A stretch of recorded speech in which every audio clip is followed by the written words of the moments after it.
dans le prochain épisode de Demain nous appartient. Tandis que Laura se confie à Sylvain et Christelle, Timothée refuse de se laisser faire. Amanda est quant à elle troublée par Ulysse. Attention, les paragraphes qui suivent contiennent des spoilers sur l'épisode de Demain nous appartient diffusé demain soir sur TF1. Si vous ne voulez rien savoir, ne lisez pas ce qui suit. Jeudi 23 juillet dans Demain nous appartient. Laura se confie à Sylvain et Christelle. Même si Charlie et Betty auraient aimé que les Moreno dénoncent Laura à la police, Christelle affirme qu'elle fait confiance à sa fille avant de mettre fin à la conversation. Elle reçoit ensuite un appel de la police qui la convoque au commissariat dans l'après-midi. Afin d'éviter que sa fille ait des problèmes, l'assistante sociale jette le cannabis et demande à son mari de ne rien dire aux forces de l'ordre. De son côté, Luc prend la main de Laura et se dit très heureux de l'avoir rencontrée. Toutefois, Laura est ailleurs car elle a peur que Christelle ne lui fasse plus confiance. La jeune femme se plaint alors d'une douleur au dos et Luc lui donne un médicament qu'elle parvient difficilement à avaler. Par la suite, Charlie tente de faire comprendre à son frère que leur avenir en famille d'accueil est en jeu depuis que les Moreno ont été convoqués par la police. Luc profite de ces échanges pour révéler qu'il est en couple avec Laura, ce qui inquiète Charlie, qui l'invite à faire attention de ne pas se faire manipuler. Mais pour Luc, sa sœur est tout simplement jalouse de son bonheur. Pendant ce temps, Sylvain et Christelle arrivent au commissariat.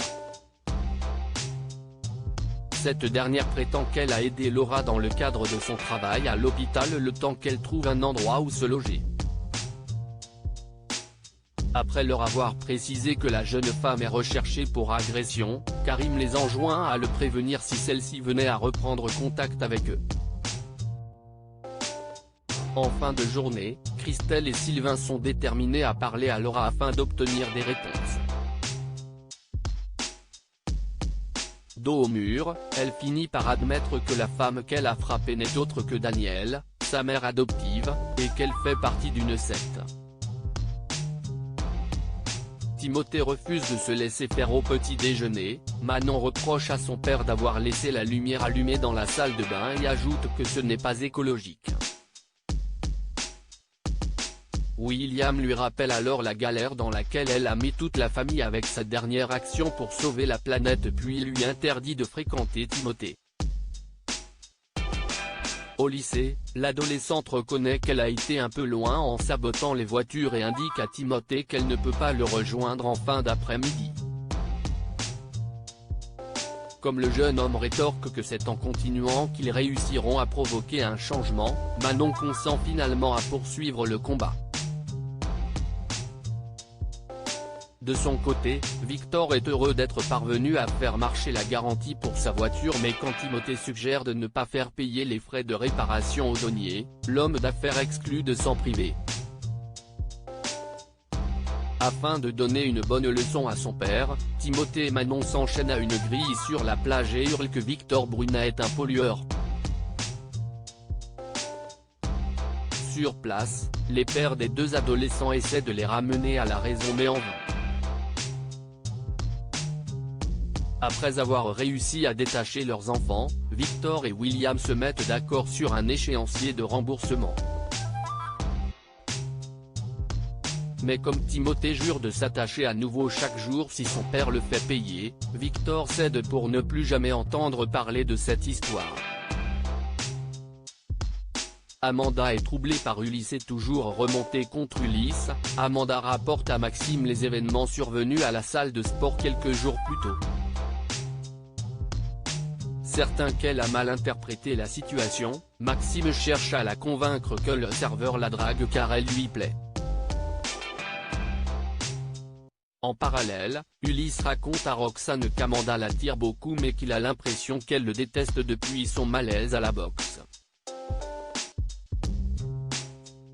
Alors que le jeune homme voudrait lui montrer qu'elle peut lui faire confiance, Roxane lui conseille d'être patient avec elle. Plus tard, Ulysse se rend chez Amanda pour lui expliquer ce qu'il s'est vraiment passé lors de leur dernière rencontre. Souhaitant apprendre à mieux la connaître, Ulysse assure qu'il n'attend rien en retour, mais Amanda, qui a du mal à le croire, lance qu'elle n'a besoin de personne d'autre dans sa vie. Au moment où Ulysse s'apprête à partir, l'infirmière s'excuse d'être aussi dure avec lui, exposant qu'elle veut tout simplement se protéger. En fin de journée, Amanda est rêveuse et avoue à Marianne qu'Ulysse la trouble. Tandis qu'elle se sent incapable de refaire l'amour avec un homme, le docteur Delcourt l'encourage à avoir une relation sans sexe. Seulement, Amanda sait que cela ne fonctionne pas de cette façon et ne veut surtout pas blesser Ulysse.